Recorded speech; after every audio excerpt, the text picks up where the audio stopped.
Stone politics నడుస్తున్నాయి. మేమంతా సిద్ధం యాత్రలో జగన్పై దాడి జరగడంతో రాజకీయం వేడెక్కింది. ప్రతిపక్షాలే కుట్ర చేసి దాడి చేశాయని అధికార పక్షం ఆరోపిస్తుండగా సింపతి కోసం ఫ్యాన్ పార్టీ డ్రామా ఆడుతుందని ప్రతిపక్షాలు కౌంటర్ ఇస్తున్నాయి. ఇదంతా పొలిటికల్ యాంగిల్ అయితే అసలు సీఎం జగన్పై దాడి ఎలా జరుగుతుంది అనేది ఇప్పుడు హాట్ టాపిక్ గా మారింది. పోలీసులు కూడా దీనిపై క్లారిటీ ఇవ్వలేకపోతున్నారు. కానీ వైసీపీ నేతలు మాత్రం గన్నుతోనే జగన్పై దాడి చేశారని చెప్తున్నారు. పోలీసులే నిర్ధారించలేకపోతున్న ఈ ఘటనను వైసీపీ నేతలు ఎలా నిర్ధారిస్తున్నారు అనేది ఇప్పుడు చర్చనీయాంశం అవుతుంది.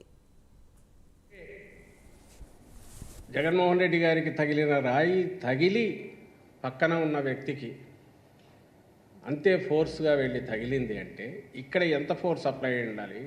ఈయన కనుగుడ్డు కూడా ప్రమాదమైంది, ఇప్పుడు రెటీనాకు ఇదవుతోంది అనేంత ప్రమాదం శ్రీనివాస్ది అయితే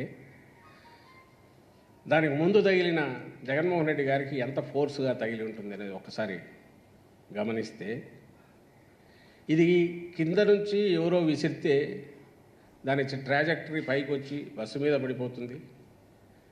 అక్కడికి వచ్చేసరికి ఫోర్స్ ఉండదు. ఇది ఎవరైనా చిన్నపిల్లల్ని అడిగినా చెప్తారు. కొంచెం ఫిజిక్స్ గురించి అవగాహన ఉండని చెప్తారు, లేదా కామన్ సెన్స్తో పల్లెటూరులో చదువురాని వాళ్ళైనా చెప్తారు. బలంగా ఏదో ఒకదాన్ని ప్రయోగించి ఉండాలి. అది క్యాటపుల్ట్ లాంటిది అయి ఉండొచ్చు, లేదా ఎయిర్ గన్ లాంటిది అయి ఉండొచ్చు.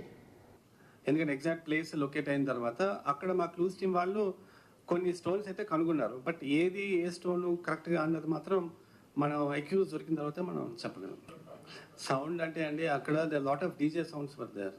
అంటే ఒకటండి, అంటే నేను ఫుటేజ్లో చూసిన దాన్ని బట్టి మీరు కూడా it's all available out side, మీరు జాగ్రత్తగా చూడండి. ఎన్హాన్స్ చేసి చూసాము.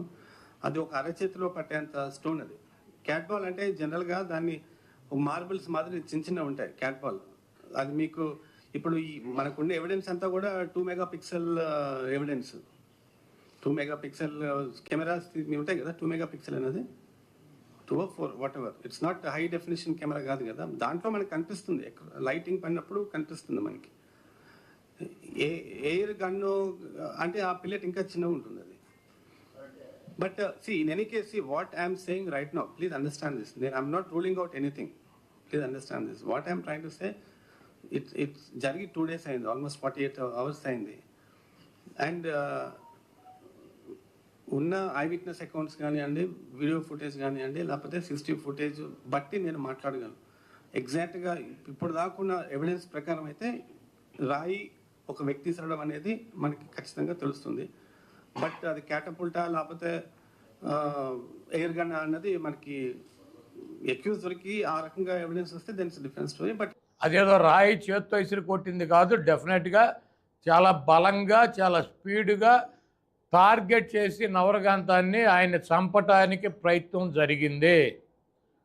అది ఇక్కడ తగలకుండా ఇక్కడికి వచ్చి కనుక తగిలితే ఆ ఫోర్స్కి జగన్మోహన్ రెడ్డి గారు ఉండేవాడు కాదు. అది ఒక చేత్తో ఇసిరింది కాదు, దాన్ని గురి చూసి గన్నుతోనే కొట్టారు. దానికి ఎక్విప్మెంట్ తెప్పించారు.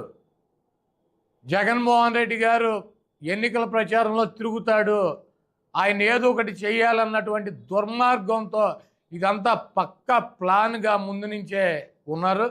వాళ్ళకి విజయవాడ అయితే కనుక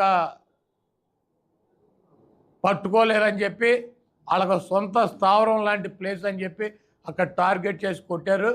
కాబట్టి ఈ చేయించినటువంటి 420 గాళ్ళ మీద, ఆ కార్యక్రమాన్ని చేపట్టినటువంటి వెధవుల మీద ఇమ్మీడియట్లీగా యాక్షన్ తీసుకోవాలి అధికారులు.